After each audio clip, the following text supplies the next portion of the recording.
Look. A lot of what Trump is doing today, while it is insane and belligerent seemingly and causes a lot of instability in the markets, what Trump is doing directionally is the same thing that previous administrations have been trying to do as well. But they don't have the same appetite for that Donald Trump has, because Trump believes he can actually tank it. Anyway, Trump is responding to questions. Let's take a look. $1 trillion off trade with the United States. That's not right. And now I've reversed it. It's for a short period of time, but we made $2 billion. We're making now $2 billion a day. And somebody had to do it. Roger was here a little while ago, one of the great financial people, and he said he's been waiting for 40 years for somebody to do what I did over the last month. Wait, hold on.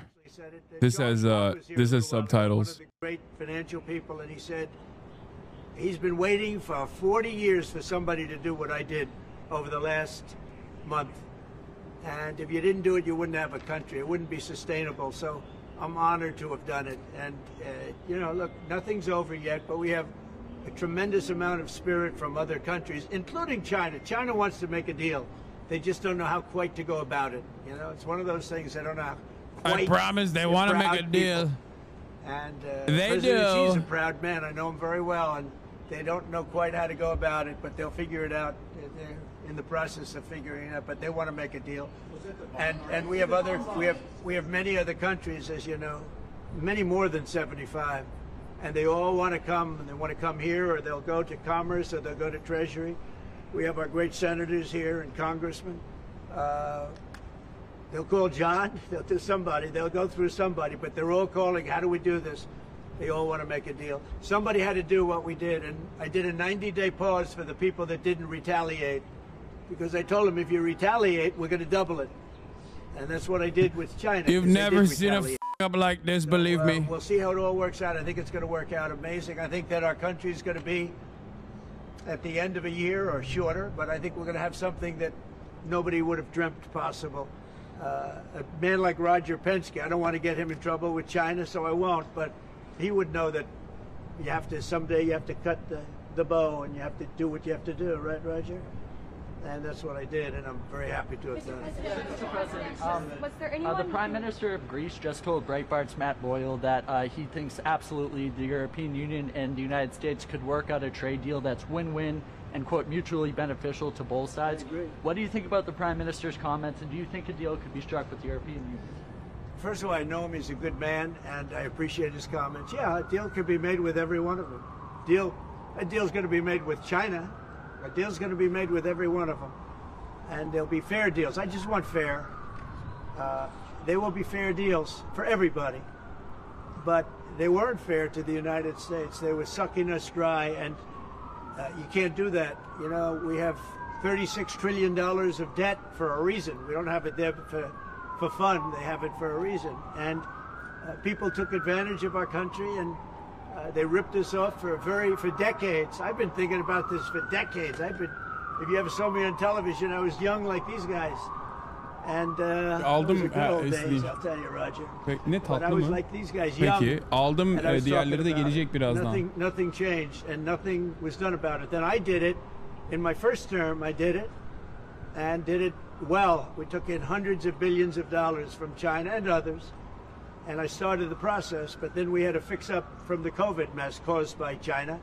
We had to fix up from that, and we did a good job of doing it. And when we handed back the reins after a rigged election, and when we handed back the reins, the stock market was higher than it was before COVID coming in. So, you know, we did a great job, but we didn't have time to do the big thing, which we're doing now. And it's, you know, it's like a patient is sick, you have to do surgery. Patient is very, very sick. And Joe Biden handed us over a country that was in very serious trouble, economically and in every other way. They let China run away with things. They let other countries run away with things. And maybe worst of all, in a certain way, is what they did at the border. We had people pouring into our country by the millions. Many of them were murderers and drug lords and thieves and people from prisons from all over the world. and there were people from mental institutions, insane asylums. They were taking their mentally insane, and they were dumping them into our country. And I'll tell you, Tom Homan and Kristi Noem are doing a fantastic job in removing them. And now the courts, the Supreme Court just gave us numerous good rulings where we have to be able to get them out. You had other judges trying to take over the system. And think of it, they take over. They want these people coming back, Tren de Aragua from Venezuela, the Venezuela jails that cut off the fingers of a man in Colorado. They cut off his fingers because he called the police looking for help. They said, "Did you call the police?" He said, "Yes, I did." "Put your hand down," and they cut off the fingers. This is what they want to bring these people back now. And I want to thank the president of El Salvador for the job he's done, because that is that's the way it has to be done. It's too bad. Mr. President. Yeah, please.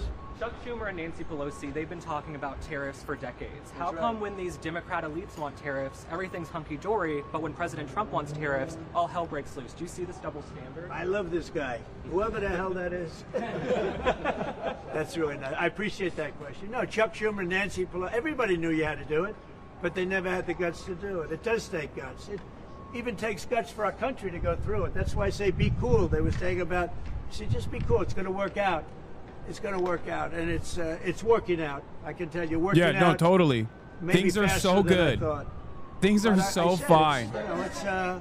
It's going to take a little conditioning. Teach them. Besides, they don't understand the basics. Why answer every dumb question when you can teach thousands at once? Okay, take a week off. Like it. And people investing in our country, they're going to do better than they've ever done before. We have more car manufacturers, Roger, coming into our country now. Speaking of cars, we've never seen anything like it, and they're coming in because of the election, but they're coming in because of the tariffs. Yeah, let me start talking about. They don't want to pay 25 or 50 or whatever it may be. They don't want to pay that. They can't China and Taiwan's relationship right now in the midst of this conversation. Mexico, instead, building a plant, they're all coming into the United States. Canada, they're coming in from China. They're coming in from everywhere. And that's just cars. We have chip makers coming. We're the biggest chip maker in the world from Taiwan, coming in, spending $3 billion to build plants, and mostly a big plant. This is a hell of a plant. I usually do that. The kind of money that I just can't do that here right now in this moment. It's crazy. You know, you'd say million would be the right number. It's not $200 to $300 billion. Think of that, $300 billion. If you look at Apple. Apple is going to spend $500 billion building a plant. They wouldn't be doing that if I didn't do this. They'd just keep building them in China.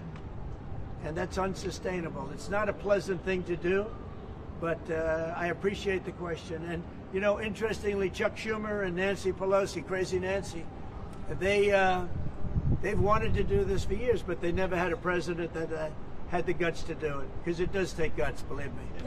Look.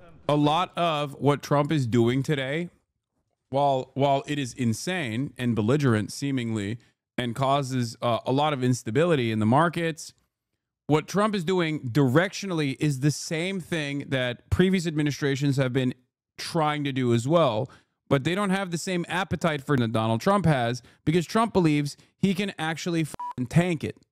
All right? That's the major difference here. Trump believes, perhaps foolishly, that he can tank it. But the goal here is the same: decoupling our largest trading partner, and forcibly severing ties with China, and also rebuilding American manufacturing. Not because you care about the industrial base, not because you care about the manufacturing jobs coming over here. That's why they openly say, "I don't give a f. We're going to build it cheap. We're going to build it with robots." Okay. They say a bunch of fantastic things, right? The only reason why they care about building a manufacturing base in the United States of America is because building a manufacturing base in the United States of America is because of national security concerns. The American government does not care about improving labor. The American government does not care about fixing the problems of inequality here. They only care about national security. They only care about national security. They want to build shit here so that China can't just, boop, turn off the manufacturing faucet and destroy the American empire when we go to war with them. That is the point. That is the major reason. Okay. We want to go to war with China, and we can't go to war with China when we are so reliant on Chinese manufacturing. That's it. And a part of that, a part of resetting the global economy that we have designed to rely on goods being manufactured overseas, is to change the parity of the dollar, to change the currency exchange rate of the dollar and readjust it and devalue the purchasing power that the dollar has. That is what he wants to do. Okay, that's a part of what he wants to do. This is always going to be a painful process. Okay, it is not only always going to be a painful process, but it's also going to be, wait, hold on. I got groceries. This was always going to be a painful process. It was always going to cause market volatility. Okay, and I think Donald Trump is getting some of his wishes in the process. I don't think he'll be able to actually rebuild manufacturing here. But if you want to understand what their goals are overall, Arnaud Bertrand